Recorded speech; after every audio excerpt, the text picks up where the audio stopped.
Apa kabar? Assalamualaikum warahmatullahi wabarakatuh. Senang sekali saya Hersbun Arif bisa kembali menjumpai Anda semua. Munas dari Palang Merah Indonesia sudah berakhir dan pasti sekarang ini orang anggap bahwa ada dualisme kepemimpinan karena yang satu yang aklamasi dipilih oleh Munas yang Munas resminya itu Pak Yusuf Kalla, sementara ada Munas juga tandingan yang menghasilkan ketua umumnya itu adalah Pak Agung Laksono, dan Pak Agung Laksono sudah gerak cepat itu melaporkan ke Kumham. Ini memang biasa, ini pola seperti ini biasa ini sebenarnya parpol yang biasanya rebutan begini nih, duluan mendaftar dan siapa yang diakui oleh Kumham nanti yang legal. Nah, untuk itu saya ajak Anda untuk ngobrol bersama dengan ini dulu ex Sekjen PMI Palang Merah Indonesia yang sekarang jadi aktivis saja, jadi relawan lah PMI karena masanya juga transisi, belum tahu kita jabatannya seperti apa gitu. Pak Sudirman Said. Assalamualaikum, Chief. Waalaikumsalam Mas Hersu, apa kabar? Alhamdulillah, wa syukurillah ya. Terima Gimana? kasih ya ikut membantu menjernihkan informasi tentang keadaan di Bukan bukan nambah keruh ya. Insya Allah enggak. Karena FNN Oke. itu kan eh, memberi Forum forum akal pencerahan. sehat ya. Iya, betul. Oke. Terima kasih. Ya, kita paham lah apa yang terjadi. Tapi bagaimana dari perspektif di internal sendiri? Karena ada klaim dari Pak Agung Laksono bahwa Pak Agung Laksono itu sudah juga terpilih resmi dalam forum juga yang resmi yang didukung juga oleh mayoritas dari pengurus PMI kan. Itu artinya sesuai juga dengan anggaran dasar. Pak Yusuf Kalla menyatakan dia yang resmi dan bahkan melaporkan itu ke polisi gitu. Iya, jadi kan sederhana sekali menyimpulkan itu resmi legal atau tidak. Kan No. ada ART, ART Mhm, itu induknya adalah Undang-Undang Kepalang Merahan kan. Nah, mhm, ADRT mengatakan, kemudian dirinci menjadi peraturan pelaksanaan Kongres atau Munas kemarin, mhm, bahwa untuk menjadi bakal calon ketua umum, itu seseorang mesti memperoleh dukungan minimal 20% dari ya, jumlah suara yang boleh hadir di di Munas. Dan ya. peraturan Munas ada satu proses di mana daerah-daerah diminta usulan Mhm, selama cukup panjang tuh. Jadi surat edaran berlangsung mulai tanggal 4 November, kemudian ditutup pada tanggal 30 November. Nah, siapapun yang ingin mengajukan calon, maka harus dimasukkan sebelum 30 November. mhm, mhm, Nah, sampai dengan 30 November, diterimalah usulan-usulan dari daerah gitu. Berkaitan dengan calon ketua umum yang sekarang mengklaim sebagai pelaksana Munas tandingan itu, mhm. hanya memperoleh dukungan 51 usulan atau suara. Yang Ya. itu artinya dari jumlah yang boleh mengajukan calon itu tidak tidak sampai 10%. Oh, tidak. Nah, pada waktu diverifikasi kan itu ada syarat-syarat, misalnya mesti dikasih stempel, mesti Mhm, ditandatangani ketua pengurus mhm, yang bersangkutan. mhm. Itu ternyata yang sah menurut aturan yang ada hanya 35 usulan. Jadi kurang Oh, lebih 6% dari seluruhnya. Jadi sejak awal memang sudah disimpulkan oleh steering komite memang tidak memenuhi syarat sebagai bakal calon. oh, Nah, oke. sekarang kalau sudah tidak memenuhi bakal calon, tidak memenuhi syarat, proses berikutnya bagaimana? Mhm, Itu satu. Yang kedua, yang boleh melakukan munas itu kan pengurus resmi Palang Merah gitu. Nah, mhm, eh, ketua umum yang mengklaim sebagai ketua umum munas tandingan itu eh, bergerak dengan bendera namanya KDDI, Komite Donor Darah Indonesia, yang tidak mhm, dikenal dalam nomenklatur PMI. Jadi mhm, sesuatu yang sejak awal memang tidak punya landasan.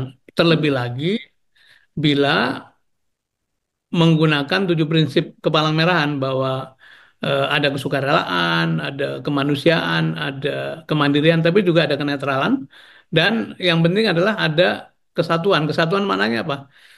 Bahkan bulan sabit merah, teman-teman bulan sabit merah pun harus mengalah untuk tidak digunakan sebagai national flagship. Karena apa? mhm, Undang-undangnya sudah memilih bahwa satu-satunya organisasi adalah Palang Merah Indonesia gitu. Jadi mhm. kalau kalau ada pihak lain yang mengklaim sebagai pemilik eh, mandat atau Ya. apa namanya munas tandingan, bagaimana? Itu sesuatu yang tidak masuk akal dan tidak masuk logika sama sekali. Nah, yang menarik adalah eh, teman-teman menyaksikan bagaimana proses munas tandingan tanda kutip itu Mhm, berlangsung. Mhm. Itu berlangsung kira-kira setengah jam, 1 jam setelah malam itu ditutup pleno kedua di Mhm. Munas Mhm. Palang Merah Indonesia yang dilaksanakan kira-kira beberapa puluh meter dari lokasi Oh, Munas ya. di lantai yang sama, di gedung, di hotel Di yang sama lantai yang ya. sama, di Mhm. gedung yang sama, di hotel yang sama. Kemudian Mhm. caranya adalah orang-orang yang hendak pergi tidur itu Mhm. ditarik-tarik supaya masuk. Oh, Memang jadi ada pendukungnya karena kan memang dari sekian provinsi, dari 30-an provinsi yang hadir tuh mhm. ada 4 provinsi yang memang tidak dengan eksplisit memberikan dukungan supaya Pak JK maju lagi. Mungkin Mhm. sebagian dari mereka ada di sana. Tapi yang hadir dan menggunakan tanda pengenal malam itu tuh tidak sampai 50 orang barangkali di dalam Oke. Munas luar biasa. Jadi bagaimana bisa dikatakan bahwa itu Munas yang sah, apalagi menyebut tandingan. Jadi kata-kata tandingan itu bukan kultur PMI, ini bukan Mhm. partai politik, ini bukan Mhm. ormas Mhm. biasa, ini adalah organisasi kemanusiaan yang masuknya itu masuk dengan kesukarelaan. Jadi kalau ada semangat gontok-gontokan sudah pasti itu bukan semangat Mhm. gerakan Kepala Merah. Ya, ya, ya. Jadi Munas tengah malam dong ya ini ya yang dilakukan ya. Munas Ya. tengah malam ada yang Mhm. bilang Munas di apa kedai kopi karena memang menggunakan ruangan coffee shop gitu. Oh, jadi bukan, mereka bukan menggunakan venue sendiri gitu, bukan ya? Jadi digede. Kalau lihat spanduknya itu benar-benar Hmm. ditempel dengan Hmm. apa namanya sangat mendadak dan sebagainya. Jadi memang memang dari sisi itu juga menurut saya agak merendahkan marwah dari organisasi kita yang memang Oh, sebetulnya gitu. punya tradisi sangat tertib ya Oh, dari oke. bawah, dari Hmm. kecamatan, kabupaten sampai pada nasional Ya. level. Saya tadi mikirnya itu bentuk kesederhanaan, begitulah menunjukkan. Ya. Ya. Oke, sekarang mari kita, orang bertanya-tanya kan, sejak kemarin kita Anda juga pernah menjelaskan bahwa Palang Merah ini adalah organisasi kemanusiaan dan kemudian juga di situ ada kesukarelaan dan sebagainya, dan sejauh ini dalam sejarahnya kelihatannya juga tidak pernah jadi jembatan untuk politik seseorang begitu ya. Kalau kita lihat pengurus-pengurus sebelumnya juga seperti itu kan, sebelum Pak JK itu. Mengapa kemudian muncul Iya, kasus ini? Benarkah kemudian ada pertanyaan kedua, benarkah ini karena perlawanan dari kalangan internal karena Pak JK sudah terlalu lama menguasai PMI 3 periode, sekarang jadi 4 periode, dan kemudian ada bisnis besar di situ yang berkaitan dengan ini, yakni plasma darah. boleh nanti kita bahas satu-satu ya. Oke, ya. Pertama, tentu ada pandangan kan Pak JK sudah 3 periode, kenapa Mhm. tidak diberikan pada yang Mhm. muda? Mhm. Saya mengetahui proses ini sejak eh, Munas menuju kepada periode ketiga Pak JK. Ya. Karena saya kan masuk ke dalam kepengurusan periode ketiga kan. Oh, ketiga ya. Dan, Mhm. ya, dan Pak JK ini memang kan tidak pernah beliau mengajukan diri sebagai ketua umum gitu ya. Mhm. Tetapi yang orang tidak banyak tahu memang menjadi ketua umum itu memang memerlukan pengorbanan tidak hanya waktu, pikiran, tapi juga material. Eh, Mhm. karena itu kalau kita lihat yang jadi ketua umum itu either orang-orang yang benar-benar kredibel di mata publik atau Mhm. orang yang punya sumber daya ekonomi. Coba Mhm. kita lihat ya. Mhm. Ya. Pak Mari Muhammad sebelum Pak JK. Pak Mhm. Mari itu orang yang sangat dikenal sebagai Mister Clean sehingga ketika Ya. memimpin Palang Merah Mhm. dukungan internasional, dukungan nasional, dukungan pengusaha luar biasa. Sebelum Mhm. itu Mbak Tutut, Ibu Mhm. Tutut. Bu Tutut Mhm. waktu itu kan figur yang sangat aktif dalam berbagai gerakan sosial. Ini Mhm. sebelum jadi mensos nih. Ya. Eh, Kirap remaja ini itulah. Tentu saja sumber daya ekonominya kuat. Sebelumnya lagi Ibnu Sutowo cukup lama itu. Oh iya ya, Kita tahu Ibnu ya Sutowo zaman Pertamina, ya zaman ya Pak ya. Harto itu ya Hmm, ya. pegang Pertamina, Hmm. kita tidak perlu lagi mendiskusikan lah. Tapi jauh sebelum itu orang-orang seperti Bung Hatta, Hmm. kemudian ada tokoh dari Jogja, namanya saya lupa satu persatu, tapi hampir seluruhnya itu orang-orang yang disebut sebagai modal sosialnya tinggi gitu. Dari mana modal sosial itu dibangun? Dari prestasinya, dari kontribusinya, dari cara dia bekerja di dalam masyarakat. Jadi kalau orang tidak dipercaya publik, tidak mungkin jadi ketua Palang Merah di semua level, di semua level, tidak Hmm. hanya di pusat gitu. Hmm. Nah, Pak JK ini memang saya menyebutnya sih tanda tanda kutip sialnya gitu ya. Sialnya orang ini memberikan segala macam yang beliau punya untuk Kepala Merahan dan ini membuat memang orang-orang daerah itu merasa selama 3 periode dipimpin Pak JK itu Palang Merah profilnya naik pesat, bukan hanya di mata nasional, tapi juga di internasional. Karena beliau aktif dalam berbagai gerakan Ya, perdamaian segala macam. Kemudian cerita tsunami juga terus menjadi, kan tsunami waktu itu Pak Ketuanya Pak Mari, tapi kan ya, Pak JK sangat berperan dan sangat sangat dekat itu di situ. ya. Begitupun dalam urusan-urusan COVID kemarin itu Pak JK tidak pernah berhenti keliling dan itu membuat orang-orang daerah itu merasa inilah pemimpin yang kita kehendaki. Nah, ketika terjadi ribut-ribut begini, justru yang tadinya Pak JK itu mau mencari siapa penggantinya, ini Hmm. sebaiknya siapa ya kita serahkan pada siapa gitu. Mhm. Karena kan tidak juga bisa sembarang orang. Akhirnya malah daerah-daerah untuk pertama kali mengirim surat. Biasanya kan kalau petahana nggak perlu pakai surat tuh. Ini Mhm. ngirim surat supaya beliau bersedia dan suratnya itu jauh hari sebelum Munas ini disampaikan untuk mendukung. Jadi Pak JK dalam posisi yang ini kalau keadaan begini digangguin oleh eksternal, sepertinya mesti dijaga dulu sampai keadaan stabil. Mhm. Mungkin nanti pada waktu nyusun kepengurusan yang saya dengar itu Mhm. akan banyak wajah-wajah baru sebagai jembatan menuju pada regenerasi. Ada beberapa wajah lama masih Mhm. orang-orang yang memang cukup kredibel, tapi mungkin separuh lebih isinya orang-orang baru yang akan menjadi proses dari regenerasi. Nah, Ya. mudah-mudahan dari sana muncul pemimpin baru dan pada waktunya barangkali 5 tahun ke depan Pak JK sudah dengan tenang bisa menyerahkan tongkat estafet. Ya. Jadi Ya, lebih ya. karena memang desakan dari bawah lah, bukan beliaunya Oke. mau gitu. Ini karena ini ya, kalau yang ngomong politisi, ya, saya pasti langsung nggak percaya karena ini too good to be true gitu ya. Tapi karena yang ngomong Iya. Anda, jadi saya harus percaya. Saya juga katanya disebut politisi kan, Mas. Oh, udah politisi ya Walaupun sekarang tidak ya. berpartai, walaupun tidak berpartai. Politisi tidak berpartai. Oke. Jadi bagaimana dong kalau Anda politisi, saya harus nggak percaya gitu dengan ucapan Anda. Ya mungkin di anu aja, dilihat aja apakah ada Hmm. omongan saya bohong-bohong gitu ya. Insya Allah ini Oke. menjelaskan keadaan sebenarnya lah. Gitu. Iya, iya. Oke. Yang lain tadi, yang soal soal apa donor apa plasma darah tadi. Krisis darah. Ya. Nah, akhirnya kan muncul di dalam Munas ya, Pak JK menyampaikan bahwa ada orang yang punya kepentingan untuk cawe-cawe dalam urusan bisnis plasma. Hmm. Saya mau menjelaskan lagi karena di dalam podcast kita yang kemarin itu sempat ada yang bertanya apakah Hmm. plasma itu bisa dijual belikan. Hmm. Sebetulnya kita tidak ingin menjual belikan plasma, tapi saya ingin menyampaikan kepada audiens selama ini darah yang disumbangkan oleh para pendonor itu kan diambil hanya darahnya. Ya. Partikel atau unsur plasmanya itu boleh dibilang menjadi unsur terbuang. Dan Hmm. Ya. bahkan tidak saja mubazir, tapi untuk mengamankannya itu memerlukan biaya tertentu karena itu tidak bisa sembarangan dibuang kan. Ya, saya Jadi baca sampai tiga sudahlah setengah memang miliar ya. mubazir Ya, sudah mubazir keluar duit lagi biaya untuk anunya. ya biaya pembuangan sampai 3,5 miliar Betul, ya. Ya, ya. mengamankan Oke. itu. Karena Hmm. itu masuk limbah yang cukup inilah cukup berisiko. Nah, Nah. sementara itu kita memiliki sejumlah obat-obat Hmm. yang harus diimpor Ya. yang basisnya adalah plasma. Basisnya Oke. adalah plasma. Hmm. Saya tidak hafal jenisnya, tapi salah satu yang terkenal adalah albumin. Albumin itu sangat dibutuhkan oleh Albumin, ya. banyak warga masyarakat. Hmm. Nah, eh, sudah 15 tahun lamanya Pak JK itu sejak jadi Ketua Umum PMI berupaya memperoleh izin supaya PMI diizinkan mengolah ini, mengolah plasma ini Hmm. sebagai bahan obat sehingga tidak perlu kan mula-mula Impor. mau diekspor.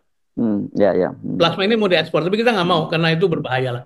Hmm. Kemudian daripada impor, kita bikin pabrik di sini, kira-kira gitu ya. Ya, ya, ya. Nah, Ya. akhirnya kita berhasil bekerja sama dengan berbagai perusahaan termasuk SK Korea itu, SK Plasma namanya, Hmm. yang memang sudah punya keahlian dan punya kapasitas investasi. Eh, Ya.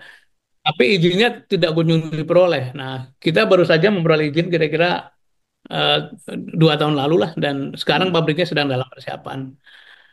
Dikandung maksud bila proses ini berjalan baik, maka darah plasma yang selama ini dibuang itu akan diolah dan itu ada value-nya. Nah, value-nya itu nanti akan menjadi sumber pendanaan dari kegiatan Palang Merah.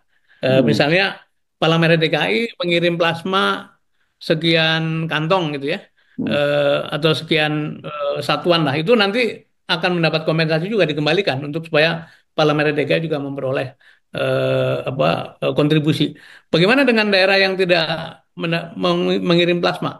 hmm, Itu nanti pusat akan mengaturnya, kemudian dilakukan subsidi silang bagi hmm, daerah-daerah yang memang sulit atau hmm, terbatas, tetap akan menjadi. Nah, dengan itu kita akan memperoleh tambahan sumber daya keuangan untuk kegiatan Palang Merah. hmm, Nah, oleh sebagian orang, saya tidak mengatakan pengurus ilegal itu termasuk bagian dari ini. Sebagian orang melihat ini sebagai kesempatan bisnis.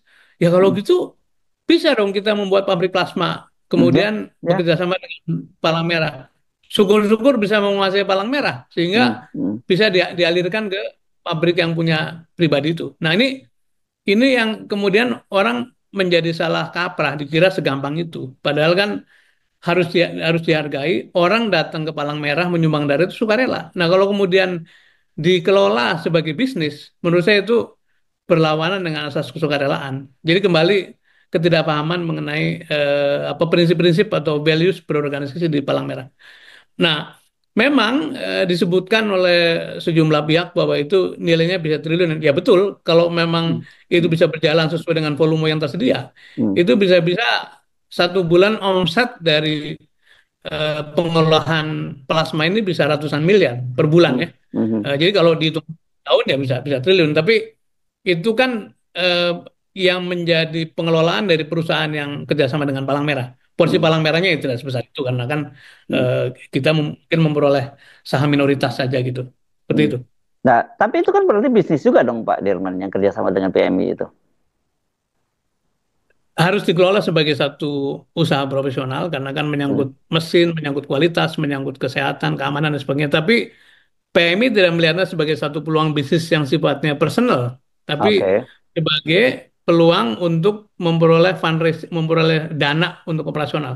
Begitu. ya, ya, Berbeda dengan yang berpikir yang di luar tadi, seolah-olah, wah ini kita bisa betul. dagangkan. Ya, Itu aja. saya mendengar ada seorang tokoh ini. Saya kira mungkin Pak Dirman juga tahu namanya ya, yang dia mengaku bahwa dia sebenarnya mau masuk juga ke bisnis itu. Kata dia, ya dia tentu saja dia ngomong bukan semata-mata bisnis, ada kemanusiaan gitu. Tapi katanya itu ya kemudian dihambat oleh PMI karena itu mau dimonopoli sendiri oleh PMI gitu. Ya, mungkin kata monopoli juga tidak tepat karena Hmm, untuk mendapatkan plasma kan seseorang harus harus berdonor kan. betul. Yang selama ini menyelenggarakan fasilitas donor kan Palang Merah. Jadi Hmm, dari kemarin kita sebut 5 juta lebih kantong darah per tahun itu hmm, hmm. 90% disiapkan oleh Palang Merah dan karena itu wajar saja karena ada yang namanya PCOB, Apa itu? pedoman eh, cara pembuatan CPOB, cara pembuatan obat yang apa namanya sesuai dengan standar Kementerian Hmm, Kesehatan. Nah, hmm, hanya fasilitas-fasilitas donor tertentu yang sudah memperoleh sertifikat seperti itu. Jadi juga misalnya Mas Hersu ini mau buka fasilitas donor darah, hmm. katakanlah Hersu Benoa ini sangat kaya gitu ya. Amin, amin. Pertama tidak Hmm, serta-merta punya legalitas kan, untuk hmm, apa ngambil darah manusia? hmm, Masa mau jual beli darah? Yang kedua perlu proses yang terjaga kualitasnya, kesehatannya, kebersihannya, hmm. sehingga mendapatkan sertifikat tadi. Jadi ada satu sejarah yang panjang yang dilalui PMI yang tidak serta-merta bisa digantikan oleh lembaga manapun seperti itu. Oke. Ya, Pak, kalau Pak JK sendiri merespon itu seperti apa? Ada tudingan-tudingan semacam itu bahwa ini kan bagaimanapun orang tetap curiga Pak Yusuf Kala ini kan pebisnis gitu. Jadi insting bisnisnya seorang seperti Pak JK itu mungkin di mana-mana masih tetap jalan juga gitu. Saya kira orang sesenior beliau itu sudah terlalu sering ya dicurigai, ya. Tapi Hmm, eh, saya kira orang di Palang Merah menjadi saksi lah bagaimana dia jalan ke daerah hmm, dengan biaya sendiri, bahkan untuk operasi-operasi darurat hmm, dia harus keluarkan duit.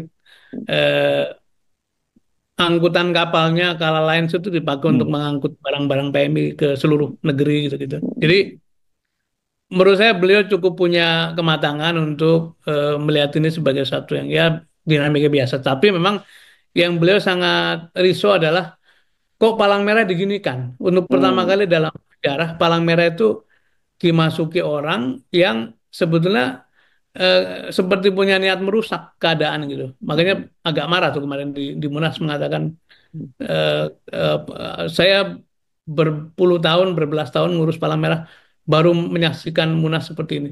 Orang di dalam tuh berteriak-teriak, nggak pakai sopan santunnya.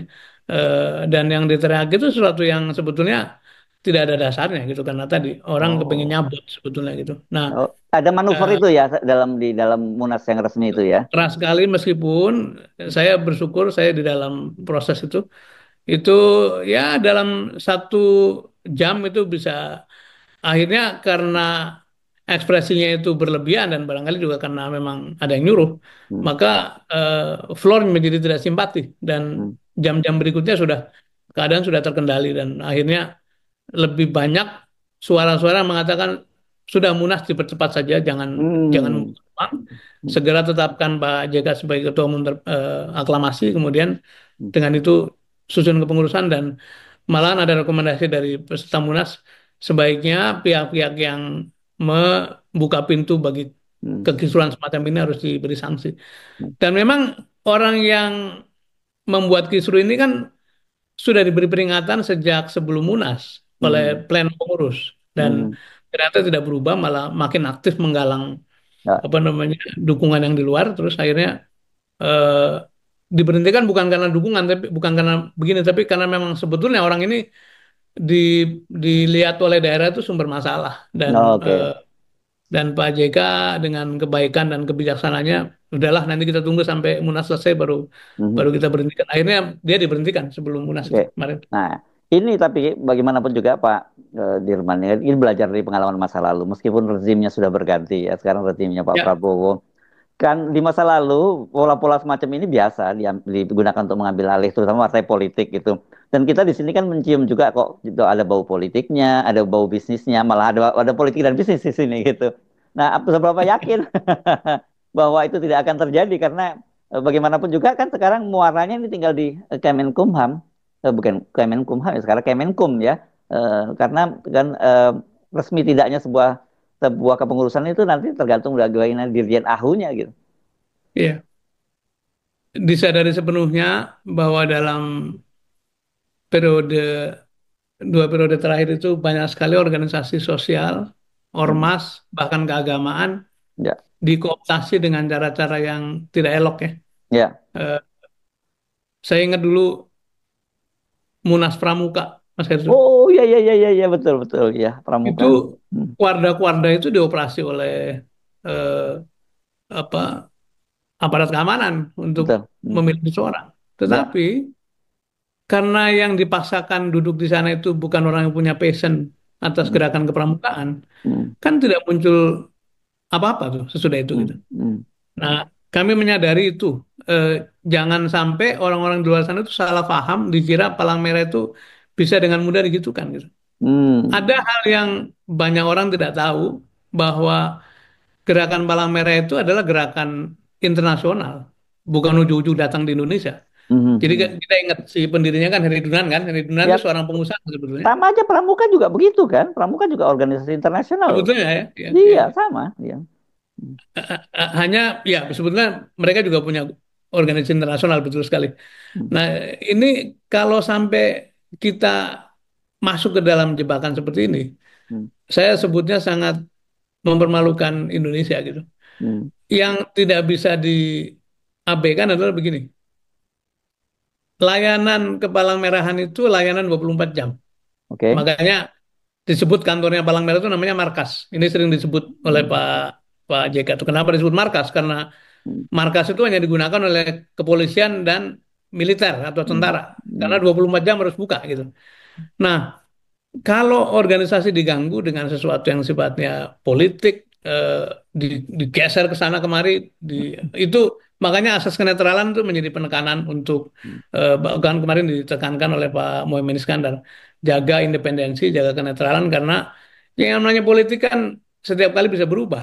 hmm. Nah, kalau orang menyuarakan pengurus Palang Merah sekarang nggak dekat sama pemerintah, itu